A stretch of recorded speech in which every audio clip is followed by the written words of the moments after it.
आप देख रहे हैं तेज खबर 24 और वक्त है खबरों का। देश के प्रधानमंत्री नरेंद्र मोदी एक बार फिर देशवासियों के सामने अपने मन की बात कहने आ रहे हैं, जिनका संस्करण प्रसारित होने वाला है। इस बात की जानकारी देते हुए रीवा सांसद जनार्दन मिश्रा ने कहा कि प्रधानमंत्री जो कहते हैं वह करके दिखाते हैं। नरेंद्र मोदी के नेतृत्व में भारत का विश्वास जगा है, यह केवल एक नारा मात्र नहीं है। अपने बेबाक बयानों के लिए चर्चित जनार्दन मिश्रा ने इस दौरान यह भी कहा कि जहां भी गैर भाजपाई सरकार बनी है वहां दंगे हो रहे हैं। विवादित टिप्पणी तो कांग्रेस की आदत बन चुकी है। शब्दकोश में सारे शब्द समाप्त हो चुके हैं। कांग्रेस पार्टी ने सभी घृणित शब्दों का प्रयोग कर लिया है। अब उन्हें नए घृणित शब्दों को खोजने के लिए नई भाषा का प्रयोग करना पड़ेगा। हमने भले ही बेबाक होकर बयान दिए हो, लेकिन शब्दों की मर्यादा को कभी नहीं लांगा। सभी पत्रकार बंधुवर, जैसा कि आप सभी को मालूम है कि प्रधानमंत्री जी मन की बात लगातार कर रहे हैं और इनका ये कार्यक्रम महीने की आखिरी तारीख को, आखिरी रविवार को होता है। इस वर्ष इस महीने का भी रविवार 30 अप्रैल को हो रहा है और ये 100वां संस्करण है उनका। और ये आज तक का रिकॉर्ड है किसी भी राजनेता का लगातार इस तरह से जनसंवाद इतने वर्षों तक लगातार होना अपने आप में भी एक रिकॉर्ड है। आज तक किसी भी देश के सर्वोच्च पद पर प्रतिष्ठित किसी भी शासनाध्यक्ष का इतना बड़ा संबोधन लगातार नहीं हुआ। और इस कार्यक्रम में केवल ये संबोधन से ही नहीं, इसको पूरे देश में लगभग 100 करोड़ लोग इसको जानते हैं। इस संस्करण के बारे में इनको अच्छी तरह से मालूम है। 100 करोड़ लोगों ने लगभग सुना है। और इस मन की बात के में वो कोई राजनीति की बात नहीं करते, समाज से जुड़े हुए मुद्दों को उठाते हैं और समाज के लिए जो कोई व्यक्ति, समूह या संस्था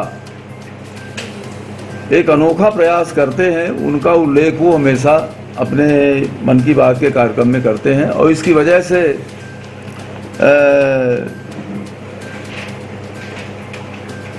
उनके इस प्रेरणादायी उद्बोधन से खिलौना उद्योग में बार बार उन्होंने खिलौना उद्योग का कई संस्करणों में उल्लेख किया और इस वजह से 95% खिलौना उद्योग अब घरेलू उत्पादन में परिवर्तित हो गया है। इसी तरह से पर्यटन के क्षेत्र में जिन लोगों ने काम किया, जहां जिस तरह की संभावनाएं दिखी, उसका भी उल्लेख उन्होंने किया। इस वजह से पर्यटन के क्षेत्र में भी मन की बात के कार्यक्रम की वजह से बढ़ावा मिला है। स्वच्छता के मामले में भी उन्होंने फोकस करके बहुत सारे लोगों के उदाहरण प्रस्तुत किए, समूहों के उदाहरण प्रस्तुत किए। इस वजह से स्वच्छता के प्रति लोगों में एक जन सहयोग के साथ स्वच्छता का विश्वास, स्वच्छता के प्रति विश्वास लोगों का बढ़ा है। आप क्या कहना चाहेंगे? प्रधानमंत्री जी को जहरीला सांप कहा है तो खैर उनकी भाषा में ही है, तो मौत को सौदागर से लेकर के किन किन शब्दों का उपयोग किया है और अदालतों ने किस तरह से उनको नसीहत भी दी है, चाहे वो पूर्व अध्यक्ष हों, वर्तमान अध्यक्ष भी इस तरह की अगर भाषा का उपयोग कर रहे हैं तो निश्चित रूप से भाषा का संयम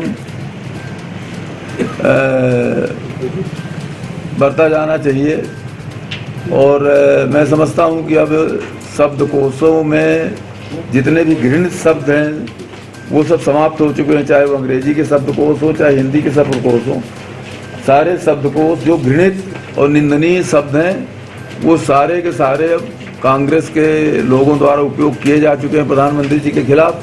अब शब्दकोश में नए शब्दों का सृजन करें, ढूंढें, किसी दूसरी भाषा में और कोई भी गाली गलौज हो तो उसका भी उपयोग वो करें, उसके लिए उनको छूट है।